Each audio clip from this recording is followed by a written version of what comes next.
I'm going to introduce Felita Kahrs, and let's give her a warm Pachyderm Club welcome.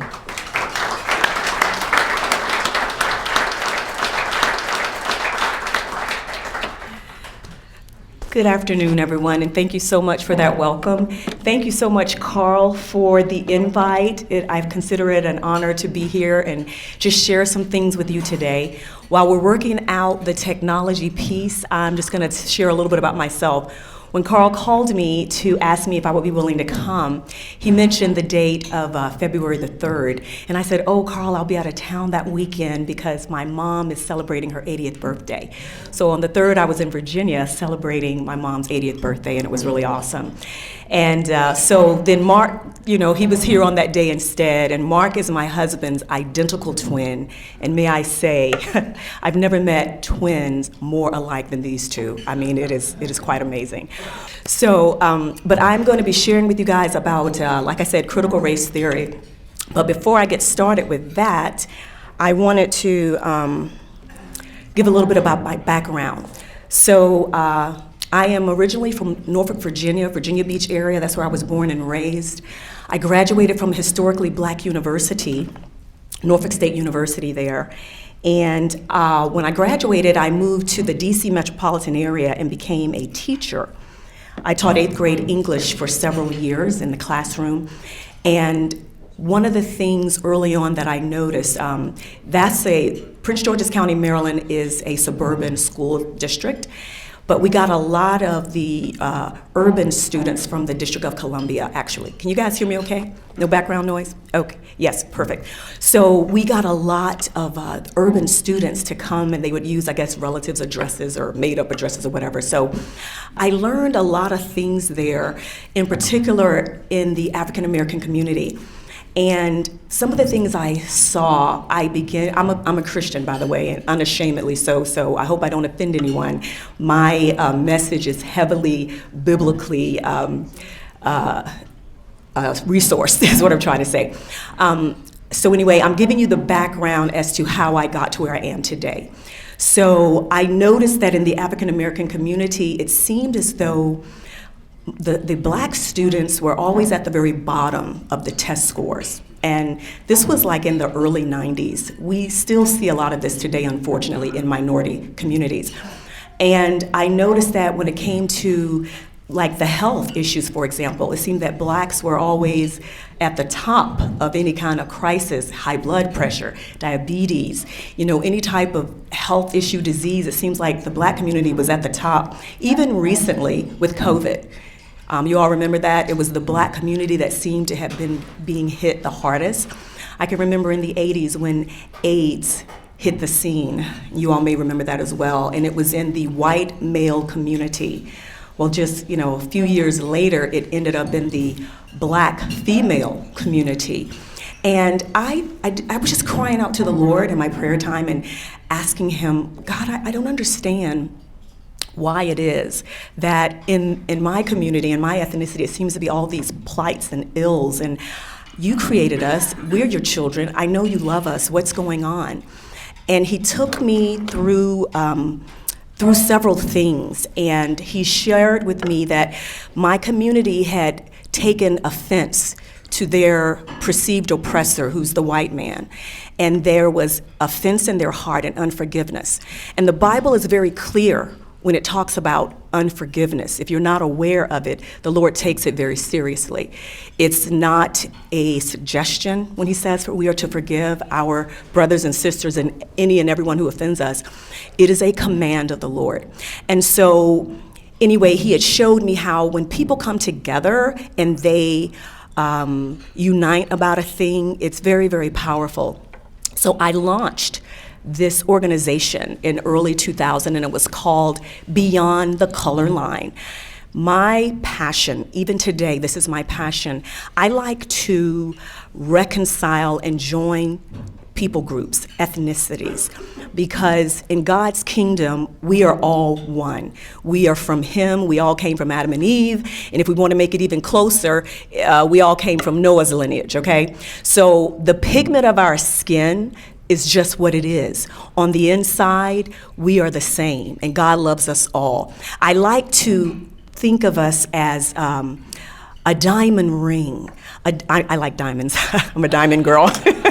I love diamonds. So when you look at a diamond and it has all these different facets in the natural sunlight or in a special kind of light in the jewelry stores, right? It is so beautiful and it just sparkles. It is the different facets in the diamond that makes it so beautiful. So when I think of the human race and all of the different people groups and ethnicities and languages, I see the face of God, whether we are looking at the blackest of black in some parts of Africa, or the whitest of white in some parts of Scandinavian countries, or every hue in between. It's beautiful because we all represent the face of God. And the one thing about critical race theory that I'm going to share, well, let me ask this question. How many of you, if you are familiar with it, raise your hand. You're familiar with the critical race theory? Okay, put your hands down. Thank you. If you are not very familiar with it at all, may I see your hands? Put your hands up. Okay, all right, very good. So for the sake of the people who this is very, very new to them, I'm gonna go into a little bit more detail about it. So I want to share a couple of resources. I don't know if you guys are familiar with this gentleman. His name is Vodi Bakum, and okay, so Vodi Bakum wrote this book, and he is the founder of Bakum Ministries. He's a preacher, a professor, he's a cultural apologist, and he explains comprehensively and thoroughly the sinister worldview behind the social justice movement and critical race theory. This man, who I have so much respect for, he has done the work. He has, the things that I'm gonna share with you, I summarize kind of his book in this PowerPoint, by the way. This is the book. I strongly urge anyone with interest to please go out and get this. He has done the research, and he didn't just come off the top of his hat. The information that he has shared in this book and the information that I'm going to share with you comes directly from the authors, the writers, the critical race heroes, if you will, the critical race theorists, those people who are really behind the movement. These are their definitions. This is their information, and it may seem to us, certainly seems to me, some of the things kind of just ludicrous. However, this is their work, okay? Terms and terminologies. So critical race theory comes from critical theory. Critical theory comes from conflict theory. Conflict theory comes from Karl Marx. Social justice, that's another term. Critical social justice, hegemony, intersectionality, and white privilege. We're going to get into depth with all of that. But these are the terminologies that the critical race theorists have come up with. Now, this terminology is deeply rooted in Gramsci, and I'll tell you who he is, and Marxism. So Karl Marx is the father of Marxism, right? And Antonio Gramsci is an Italian Marxist philosopher who developed the notion of hegemony. So the definitions. So critical race theory is racism is ingrained in the fabric and system of the American society, and institutional racism is pervasive. So I'm going to let you all read all of the definitions while I explain something to you. Intersectionality, for example, is if a black person has one layer of oppression, and then a black woman has two layers of oppression, and then a black lesbian woman has three, and on it goes. And so this is what they call intersectionality.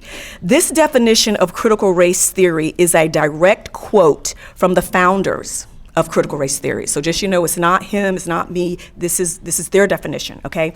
So critical race theory is an analytical framework to analyze institutions and culture. Its purpose is to divide the world into white oppressors and non-white victims. So instead of traditional forms of knowledge, it uses personal narratives of marginalized minority or victim groups like blacks, Hispanics, Asians, as irrefutable evidence of the dishonesty of their mostly white heterosexual oppressors. Okay, so now, just like in the Bible, we have the creation, the 7 days of creation. The anti-racist group, the critical race theorists, they also have their the new religion of anti-racism. And this is, again, we've pulled it from them. So this is what they say. On day one, white people created whiteness, a set of normative privileges granted to white-skinned individuals and groups, which is invisible to those privileged by it. On day two, white people created white privilege, a series of unearned advantages that accrue to white people by the virtue of their whiteness. On day three, white people created white supremacy, any belief, behavior, or system that supports, promotes, or enhances white privilege. You all can go ahead and read the rest, but I'm just giving you an example of how deep it goes. And the root of all of this is Marxism, socialism. I think it was as early as World War I, certainly by World War II, when the Marxists were trying to take over the world and they were trying to, cause division, and they wanted, it was about the caste system. It was unfair. You had the haves and the have-nots, and they thought that all of the poor people, the people who were in a lower class, would rise up and they would conquer the elites, if you will. And this was their ideology, and socialism is deeply rooted into critical race theory. And they were actually surprised when that didn't happen. When in their opinion, the oppressed groups, the poor, did not rise up and it didn't happen. And do you know why it didn't happen? It didn't happen because of Christianity. That was the thing that kept all of these things from happening. And I'll talk a little bit more about that. But they never let it go. We have an enemy. We have an enemy of our soul, and he uses people. He uses man to do his bidding and to do his work. And this is really a battle and a fight between good and evil, right and wrong. And so we've always had that. But they never left. They never went away. Many of those people in Germany who were slaughtering Jews back in the day, and they were, they hated any group that wasn't, Aryan, the white group. And some of those people escaped Germany, and guess where they came? They came to America, and they landed in New York City. And from the, 50s or 60s, they have been in our institutions, they have been in our colleges mostly. And so they have kind of, I'm not going to say, well, looking at it today, I would kind of say that they have taken over. But we can just see how it happened. So they are in the universities, and now they are now creeping into the school systems. Okay, so we're going to go to the next. Thank you. One of the magazines, Christianity Today, some of you may be familiar with it, you all may be familiar with it, they have several books that they bought into I'm going to call it woke. How many of you have heard of woke? Yes? Okay. So a lot of churches, a lot of pastors, a lot of mainstream, and a lot of Christian organizations have become woke, and they have bought into it. Now, I can understand some of that because we all want justice, and that's what this is about. It's about justice. But there is a difference between social justice and biblical justice. Okay, and I'm gonna kind of get into that a little bit. But first, so Christianity Today, they have some books, and these are the titles: Be the Bridge, Pursuing God's Heart for Racial Reconciliation, Redisciplining the White Church from Cheap Diversity to True Solidarity, I'm Still Here, Black Dignity in a World Made for Whiteness. Now, if you are trying to bring people together and to reconcile and to try to bridge the gap, I think some of these titles may not be the way to do that. So in an effort, and this is what they say, in an effort to incline hearts towards understanding and minds towards wisdom, the hands towards doing justice, Christianity Today, they have compiled this list, and they are wanting to come alongside their white brothers and sisters in the work of becoming and living as an anti-racist. So even by that definition, they're coming along their white brothers and sisters so they won't be anti-racist. That's the presupposition that they are racist, that you are assuming that your white brothers and sisters are racist. Now, I know we have racism in the country. I'm not that naive, but the reality, you can't just assume that everybody's a racist, number one, and number two, one of the major flaws I see with the critical race theorists is that only white people can be guilty of racism. Now, I'm Black, and I came from a family, of course, of African American and the culture, and I have seen racism in my community, and I know it exists. I've seen it on TV. Remember George Jefferson? Remember Archie Bunker back in the day, right? So, and we laughed at it back then, and it was so good to be able to do that. But we're in a different day now. Okay, so. Now, in addition to Christianity's list of books, they have also created some children's resources. So they have some media and some books and things for kids. And so this is the title of some: God's Very Good Idea, a true story of God's delightfully different family. Brown Girl Dreaming, The Hate You Give.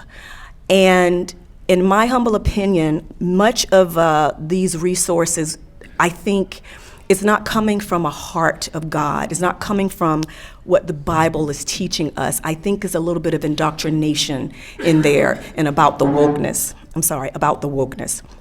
Okay, so who has heard of Project 1619? Raise your hand. Okay, very good. Who has not heard of Project 1619? Raise your hand. Okay, so most people have heard of it. So, Project 1619, it was a big push to advance the New York Times 1619 project in schools. So this author who wrote this particular book, she wanted, she was a journalist for the New York Times, and this book became a bestseller quite immediately. And she said, well, you can read that. A growing number of school districts, those charged with administrating curricula to thousands of students, are agreeing to use this as part of their history lesson. Project 1619 and critical race theory are very closely related, okay? They are kind of like kissing cousins.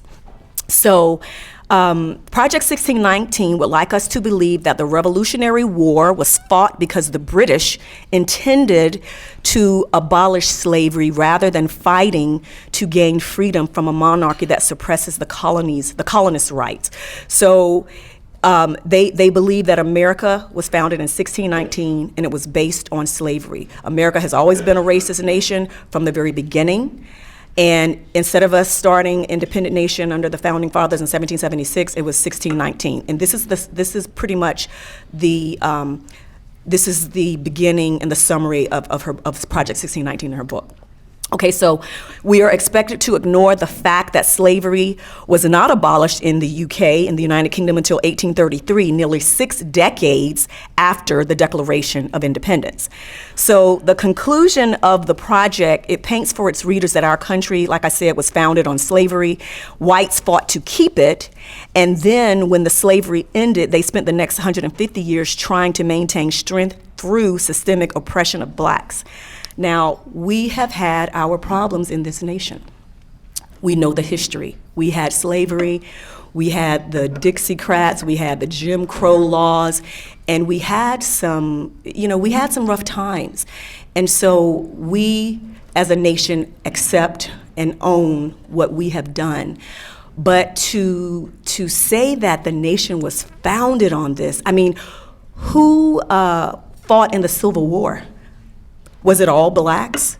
Who were the abolitionists? If it were not for whites always there trying to fight against this horrific issue of slavery, we would never have been free. We wouldn't be where we are today. And so all of that is forgotten. There's none of that mentioned in the book.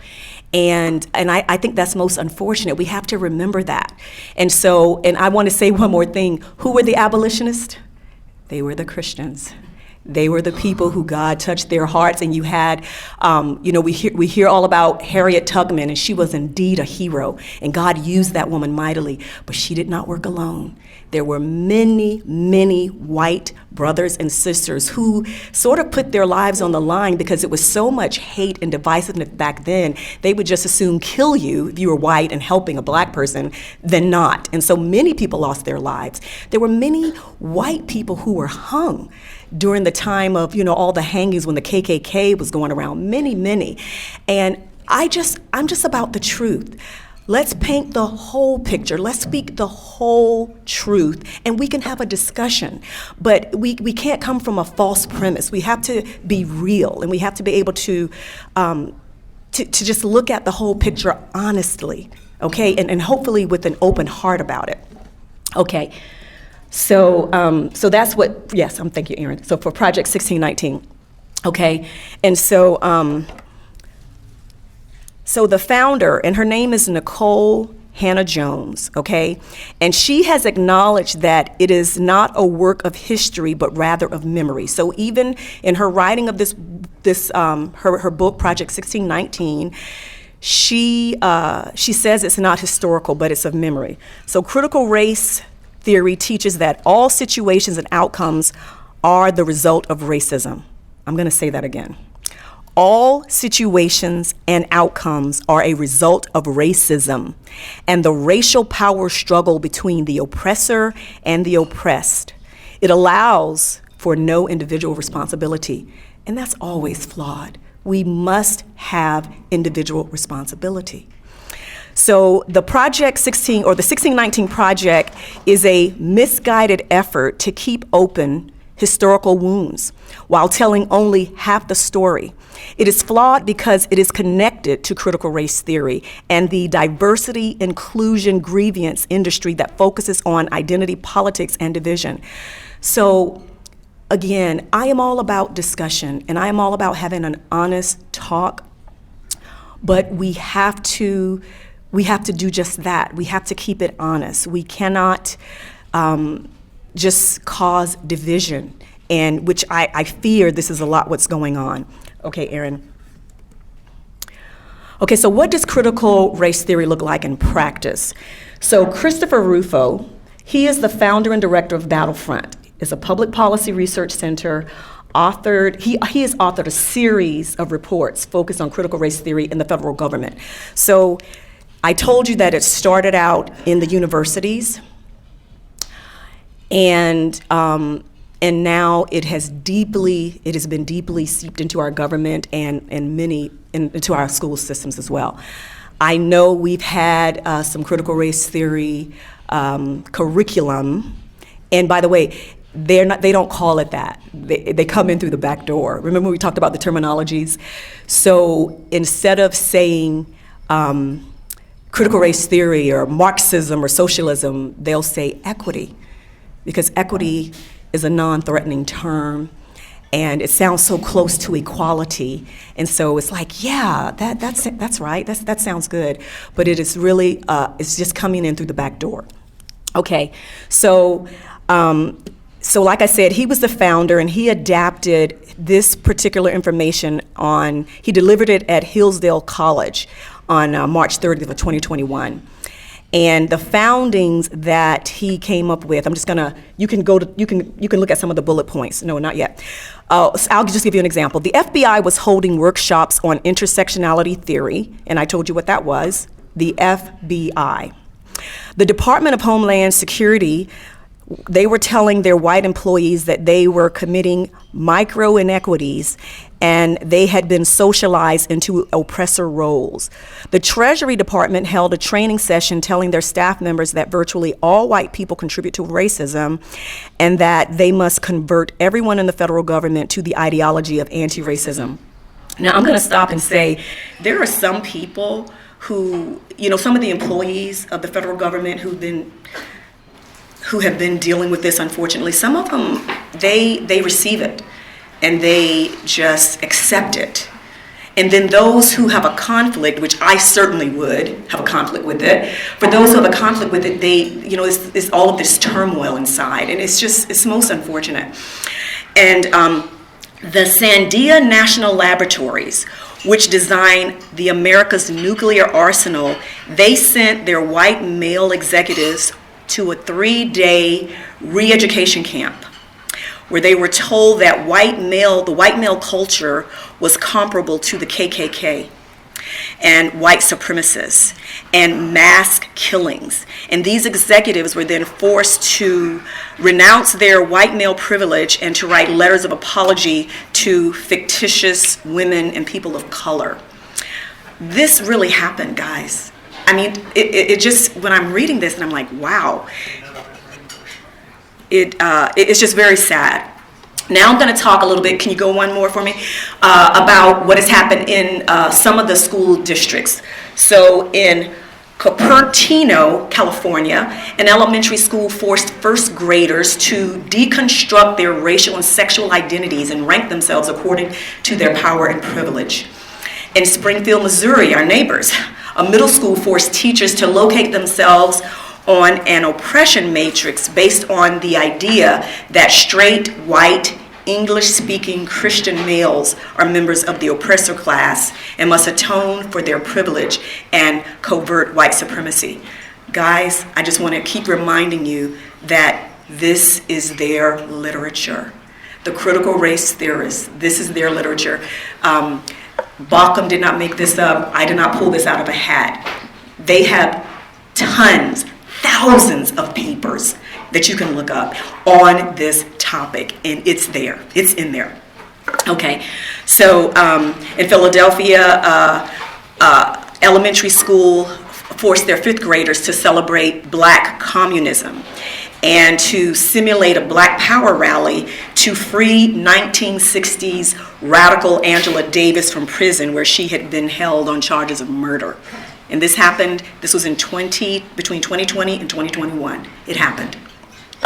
In Seattle, the school district told their white teachers that they were guilty of spirit murder, whatever that is, against Black children, and that they must bankrupt their privilege and acknowledgement of their thieved inheritances.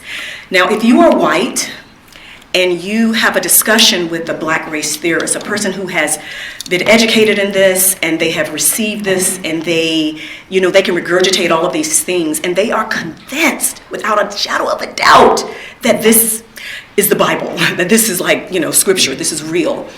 And you say to them, this is not my heart. I don't hate Black people. I've always, maybe you are a person who, you just haven't dealt with that issue, or you haven't had a lot of issues with racism in your life. I know some people have. We're human, right? We've all been taught things that probably was not godly, or was, out of ignorance or what have you. No one escapes that. However, you are living your life, you love God, you love people, and you are trying to do what is right by mankind and be a good citizen. And someone says to you, you are a racist because you are white. And when you try to tell them that you're not, that's white fragility, that's white privilege. They have completely silenced the white people's voice. You can't say anything to defend yourself. You can't say anything to try to reconcile, because they want you to be completely silent and to just swallow this pill whole. And I just think that is the most unfortunate thing. How can there be peace without a discussion? How can there be a bridge build or reconciliation without the two coming together? I think of a marriage. Can you imagine a husband and a wife in a relationship, and one spouse just gets to tell the other spouse, shut up, be quiet, you have nothing to say, and they just have all the words? It would never work, would it? Well, here you have two ethnicities, and there are many more, I know, but it's that same type of premise. It cannot work. It cannot work. And I don't know if I shared this with you, but the critical race theorists, they hate the Bible. They hate Christianity.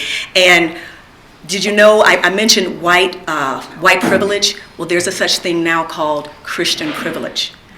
Christian privilege. Who's heard of Christian privilege? Raise your hand. Okay, I'll tell you a little bit. Okay, very good. But the thing about Christian privilege, it's real. But there's no exclusion. Everyone is welcome to the Father's table, if they so choose. But they have done their research, and they have researched, and they have studied, and they have found that Christians actually are living better. They're living a better life. They're happier. They have, they're more successful in many ways, and their health, their families, the whole nine. And they're like, That's not right. They have some kind of privilege, Christian privilege. And it's like, you know what? I think that's a great selling point for Christianity, right? Yes, you can have it too, you know? So anyway, thank you, Aaron. Okay, so we are at war, and these are just some of the points that Bauckham makes about us. He talks about an email that he gets from pastors all over asking, how can I help my church navigate this mess? And so I mentioned to you guys a little bit about the difference between social justice and biblical justice. And so I'm going to talk a little bit about that. Okay, so God demands justice. God demands justice. Injustice is a sin, okay, to the Lord. So if social justice is truly justice, then anything that doesn't align with it is sin. And we know that God demands justice. The mission of social justice is that it requires equity, fairness, and respect for diversity. It wants eradication of all existing forms of social oppression. So, and by the way, that Christianity, they consider that social oppression. Social justice entails a redistribution of resources from those who have unjustly gained, from their jobs, from businesses, or hard work, inheritance, or whatever, to those who justly deserve them. And they want to create a process of truly democratic participation in this decision making. And so they want to redistribute the resources and decision-making power to ensure that social justice and they want to ensure that social justice and authentic democracy exists. So they would like to start a new agency in the federal government called like an anti-racist agency, if you will. And I am all for federal government limited, but it just seems to me, I'm a former educator, and I think I mentioned that to you guys. I have been a teacher, a vice principal, and a principal. I've worked both in public and private schools. I taught 8th grade English for several years.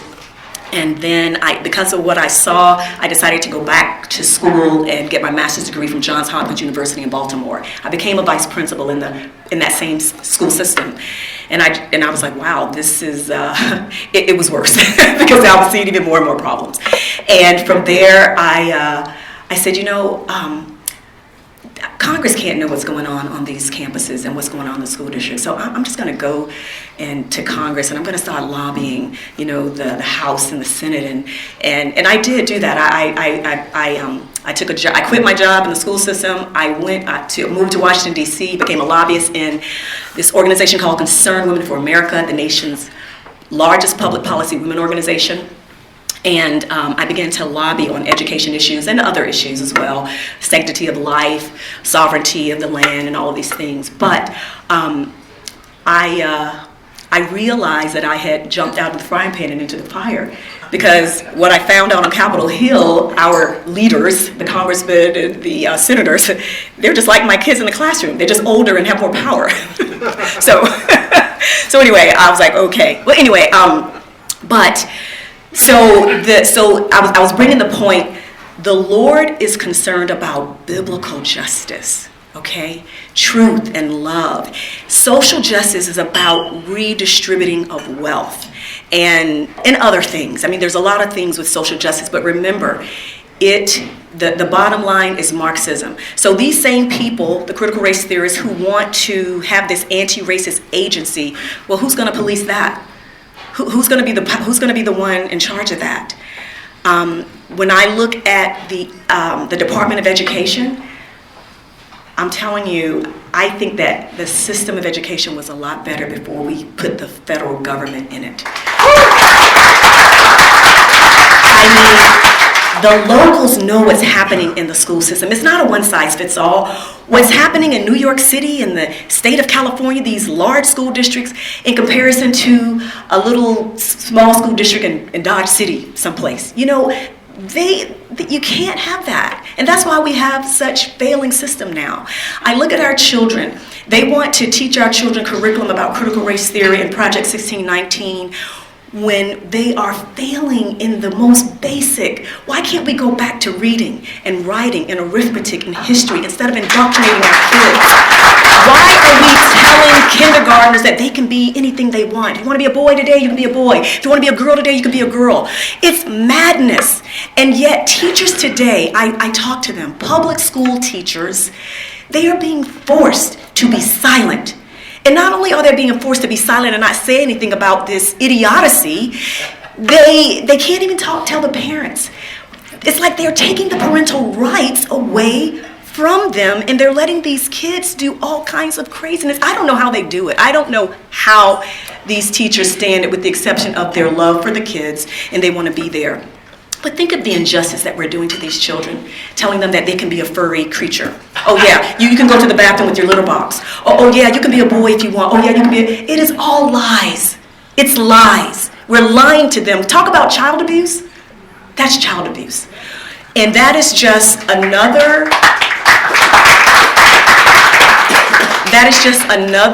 tier in lane. But I'm going to have you to kind of go through it because of my time. I want to give you a little bit of time for Q&A. So I'm going to quickly wrap it up. I want you to, okay, keep going. Okay, right there. Okay, so the Bible, I wanted to talk to you guys a little about that. So Christians should run to the Bible and its teachings related to racism, including Ephesians 2 and Galatians 3 and 4. Scripture makes it clear that we are adopted children of God and there's no more division or separation between us. Okay? The black and white divide is not one that God established. It's a false divide, and the Bible takes care of it. That's why they hate the Bible. That's why they hate Christianity, because the Bible takes care of it.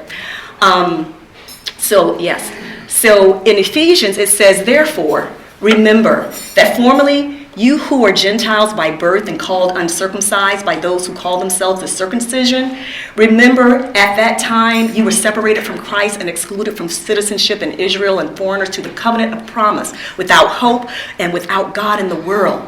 But now, in Christ Jesus, you who were once far away have been brought near by the blood of Christ.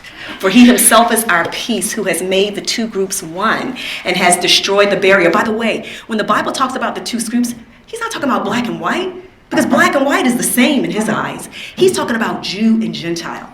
It was God who made two people groups, and two people groups only, the Jew and the Gentile. But then by his great love and mercy, he took that separation and barrier down, and he brought us together through the blood of Jesus so that we are all one. What are we arguing about? Any differences that we have, we can come together if we come together with a heart that is right, a heart of love, a heart of peace. I just want to say to my African American brothers and sisters, you are not a victim. You are a victor, because Christ has made you that. He says that you are more than a conqueror. If God gives you favor, he will give you favor with man. He will open any doors that man can't close, and he will shut doors that man can't open. Put your trust in him. For my white brothers and sisters today, I encourage you to speak the truth in love to your sphere of influence. People need to hear truth. If it's especially the younger generation, because they've gone to these universities of indoctrination and they're woke, and it's there's so much deception, and they're willing to down the sword, but gently, lovingly push back on them. Don't just be silent and just say, speak the truth in love, because you know your heart. And if you are a person, whether black or white or anyone in between, who struggles with this area, and usually a lot of times people who struggle today with racism is because of a wound. Maybe something happened bad. Maybe they were beat up by a different ethnicity and they're holding on to that wound. Maybe something unjust happened to them, and so they're holding on to some racial issues. God forgives and God heals. Look to him for all of that. And I've gone a little over, I'm sorry, but I do want to open it for questions if you have questions at this time. Thank you for your time.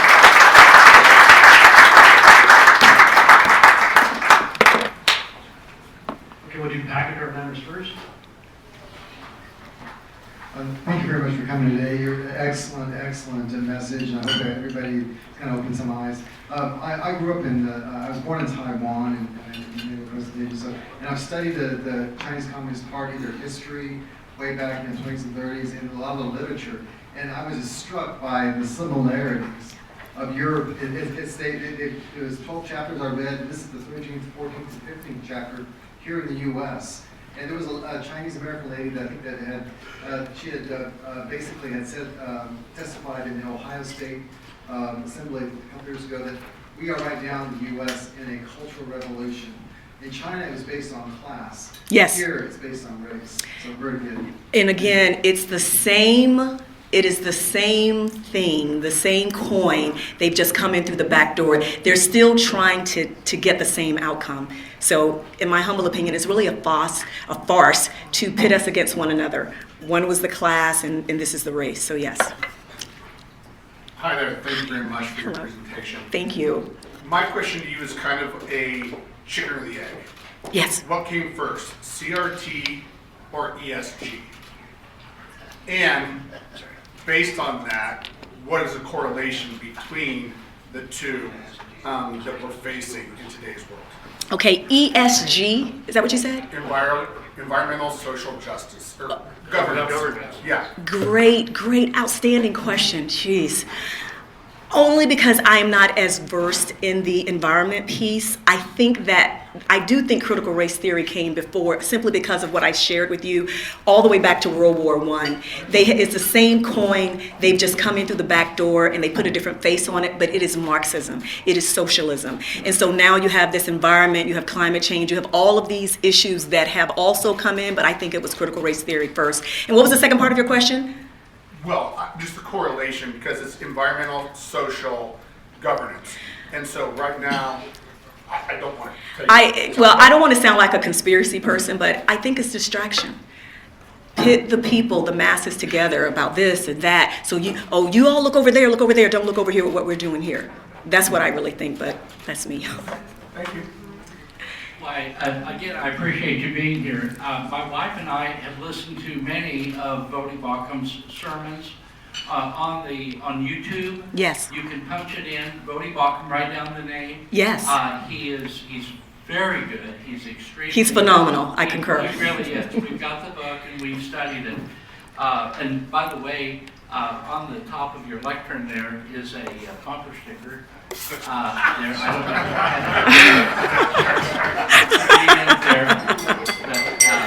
know. Do you think that fits into what Absolutely. you're talking about? Yes, I do. Absolutely, yes.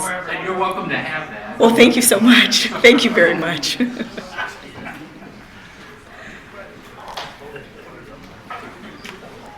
Hi, I'm mostly negative as usual. I think you've talked about a lot of stuff that conservatives like to hear, that if only we did this and that, we could go back to a racial candy land or a racial Willy Wonka's chocolate factory and everything would be hunky-dory. I think that lion or dog or whatever it is out of the box, and it's not going to be put back in. Right now, what we have is what I call, we've had 60 years of where we've given up our freedoms, not totally, but substantially because of race. Oh, well, people shouldn't be free to make contracts because the blacks would be sad, or we should tell people who they should hire because we don't, we'll be mean to blacks. Wham, wham. I've heard that for 60 years. Now we're at a point where we've given up all our freedoms, mostly, and there's a war against whites, and what I call almost not a black entitlement, which we've had for 60 years, but a black worship. Watch the black history, black mythology, black worship stuff. And the problem with this is that our elites in our society, the Caucasian elites, question that conservatives are too cowardly and wimpy. Why is that they can't stand up for the truth in 60 years, and after 60 years, conservatives have served nothing, and they buy the narrative of the left. They hate white people. Okay, the reason is, and I'm trying to be perfectly honest and not facetious. Thank you for the question. And I really can understand your grievance, because a lot of white people who may even feel that way would not have the courage to say that or don't want to offend. But to get to your answer, because people want to be nice and people don't want to offend. And white people, and I don't mean to put everybody, I hate that, white people, black people, because we're all individuals, right? So please forgive me. But many white people they cringe at the thought of being called a racist. And if they speak the truth and say something like what you just said, that's exactly what would happen, and they just don't want to deal with that. The other issue, as far as conservative, we all know we have two parties. We have the stupid party and the evil party. And I'm going to let you all figure out which is which. So, any other questions? I'm going to take the prerogative of throwing out a last question. Speaking to it, I'm sorry if I wasn't projecting quite loud enough. I'll try and make this very quick because we're running low on time. What's in the future? How do we get out of this mess? Okay, great question, Carl. Thank you. This is my concern. We have tons of programs.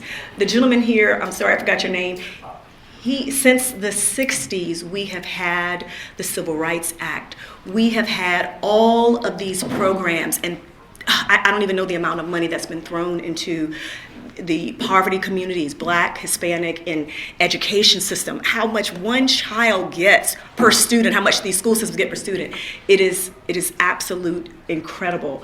But there is no program. There is no leader, president, senator, governor. The only answer, and there's only one way, and it is in the Word of God, it is in Scripture. It's an individual thing within your sphere of influence. You know, I know this is kind of corny, but I'm thinking of Michael Jackson, the song he had with, I'm looking at the man in the mirror. Start with yourself. Start with you. If each one of us would take that on and be responsible and do our part to love one another, to speak the truth in love, to, you know, live for God. I mean, I'm sorry if I'm stepping on people's toes here if you don't know the Lord, but if you don't, please, please know Him, get to know Him, and get your life right for Him, because, yeah, you need Him. So anyway, that would be my answer. Let's give a big round of applause.